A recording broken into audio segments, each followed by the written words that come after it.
She was the punk goddess who drove the world crazy. But what they didn't tell you is that behind the platinum blonde hair and rebellious attitude, Debbie Harry was fighting a war that nearly destroyed her. And the men who were supposed to protect her, they were the ones holding the knife. This is the untold story of Debbie Harry and Blondie that the music industry buried for over 40 years. You think you know the story of Blondie's sect band that gave us Heart of Glass and made Debbie Harry a global icon. But what if I told you that every hit song came with a price? That the woman who looked fearless on stage was actually trapped in contracts that stripped away her identity, and that one man's betrayal nearly ended her career forever? But here's what's really shocking. This isn't just about one woman's struggle. This is about a pattern of exploitation that's still happening today in the music industry. And by the end of this video, you'll understand why so many of your favorite artists are actually broke despite selling millions of records. Over the next 20 minutes, I'm going to take you behind the scenes of one of music's biggest success stories and show you the dark reality that nobody talks about. We'll uncover the manipulation, the stolen royalties, and the moment Debbie Harry almost walked away from music forever. This isn't just another music documentary. This is the story they don't want you to hear, told through never-before-analyzed footage and interviews that reveal the truth about what it really cost to become Blondie. July 1st, 1945. Miami, Florida. A baby girl is born and immediately given up for adoption. 3 months later, she's taken in by Catherine and Richard Harry, who rename her Deborah Harry. This moment of abandonment would shape everything that came after. Growing up in New Jersey, Debbie later wrote, "I guess somewhere in my subconscious, a scene was playing on a loop of a parent leaving me somewhere and never coming back." This fear of abandonment would make her vulnerable to the very people who would exploit her trust. Fast forward to 1974. New York City, the punk scene is exploding at legendary clubs like CBGB and Max's Kansas City. In the middle of it all is a 29-year-old waitress named Deborah Harry. She's been through hell, adopted as a baby, survived multiple abusive relationships, worked as a Playboy bunny, and even claimed she once escaped from serial killer Ted Bundy's car. But none of that prepared her for what was about to happen when she met a guitarist named Chris Stein. Chris Stein was born in Brooklyn in 1950. As a teenager, he wanted to be an Egyptologist, but when his parents bought him his first guitar at age 11, everything changed. By the early 70s, he was looking for a glam rock band to join, inspired by the New York Dolls. When Chris met Debbie in the band The Stilettos, it seemed like destiny. They started dating and decided to form their own band. They originally called it Angel and the Snake, but changed it to Blondie, named after the catcalls truckers would yell at Debbie as she walked down the street. Debbie said, "Chris and I tried out a few band names. One day I was walking across Houston Street and someone yelled Blondie at me. I thought, geez, that's quite easy to remember." But here's what Debbie didn't know at the time. Chris wasn't just her boyfriend and creative partner. He was about to become her control. In 1976, Blondie signed their first record deal with Private Stock Records. But buried in those contracts was something sinister, clauses that gave Chris Stein unprecedented control over Debbie's image, her songs, and even her identity as Blondie. Think about that for a second. The name Blondie, which came from catcalls directed at Debbie, legally belonged to Chris Stein. While Debbie became the face of the band, the voice that millions fell in love with, Chris controlled the money, the business decisions, and the creative direction. Debbie later revealed, "I didn't know what I was signing. I just remember him saying, 'Want to be famous? Take your clothes off.'" This is a pattern we see over and over in the music industry. Young, talented artists, especially women, are presented with contracts by people they trust, people they're often romantically involved with, and they sign away their futures without understanding what they're giving up. By 1978, Blondie had achieved something incredible. Their album Parallel Lines went to number 6 in the US and topped the UK chart. Heart of Glass became a worldwide phenomenon, hitting number 1 in both the UK and US. But here's the shocking part. While millions of records were being sold worldwide, Debbie Harry was broke. She was borrowing lunch money from her assistant. The the woman whose voice was on every radio station, whose face was on every magazine cover, couldn't afford to eat. Why? Because those early contracts meant that while Debbie was the performer, Chris Stein was the owner. The royalties, the publishing right, the merchandising, it all flowed to him. Debbie later said, "I stopped singing, I chain-smoked and cried, and when I couldn't cry anymore, I wrote a note, not to send, just to survive until morning." But the music industry wasn't the only place where powerful men were taking advantage of Debbie Harry. In the early 1980s, as she tried to transition into acting, she encountered a man whose name would later become synonymous with Hollywood's darkest secret, Harvey Weinstein. Now, I want to be clear here, Debbie Harry was one of the first women to speak out about Weinstein, years before the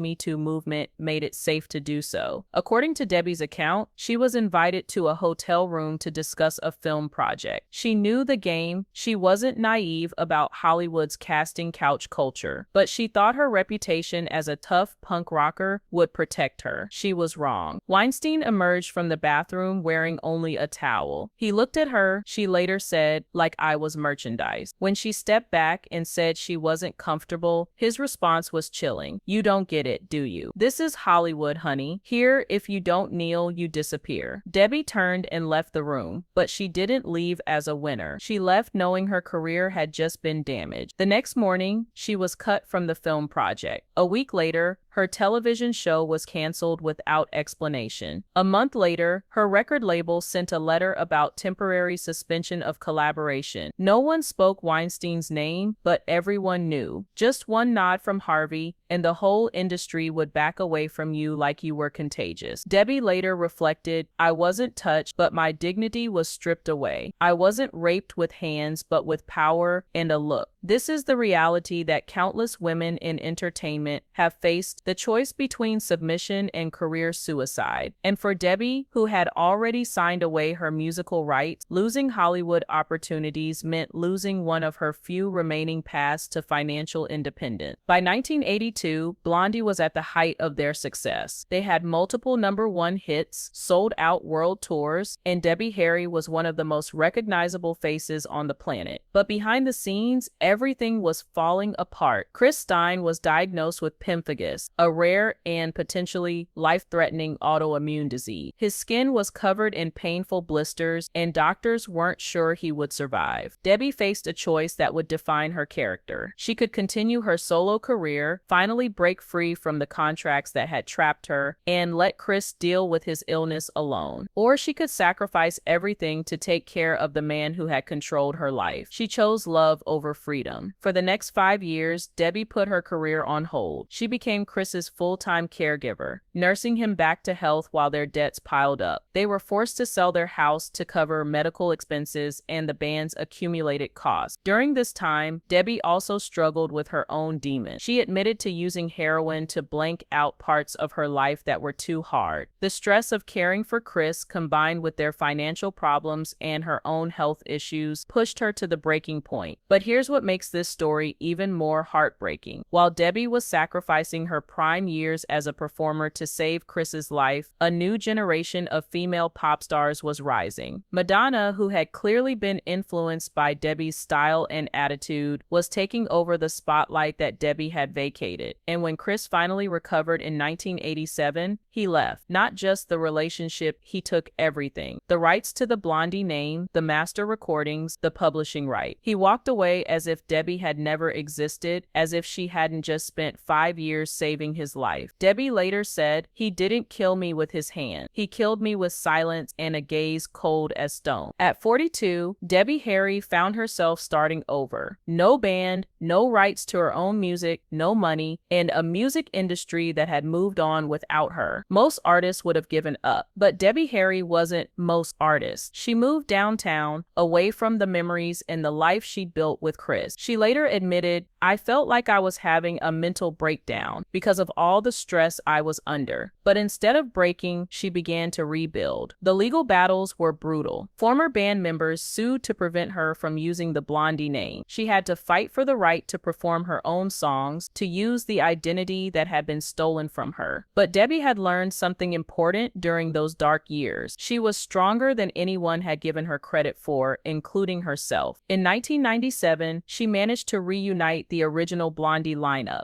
It had been 15 years since they'd performed together, and many people assumed it was just a nostalgia act. They were wrong. In 1999, Blondie released No Exit, their first new album in 17 years. The lead single, Maria, became their sixth #1 hit in the UK exactly 20 years after Heart of Glass had first topped the chart. Think about that for a moment. A woman who had been written off, who had lost everything, who had been betrayed by the people closest to her, came back at age 54 and proved she could still dominate the chart. But the real victory wasn't commercial, it was personal. Debbie had reclaimed her identity, her music, and her power. Today, at 78 years old, Debbie Harry is still performing, still touring, still refusing to be silent. But her story isn't just about personal triumph. It's about exposing a system that continues to exploit artists, especially women. The contracts that trapped Debbie in the 1970s, they're still being used today. Young artists are still signing away their rights to people they trust. The Harvey Weinsteins of the world are still using their power to silence and control. But there's also hope. The #MeToo movement that Debbie helped pioneer by speaking out about Weinstein has given other women the courage to tell their stories. Streaming platforms have given artists new ways to reach audiences without going through traditional gatekeepers. And Debbie herself has become something more than a punk icon.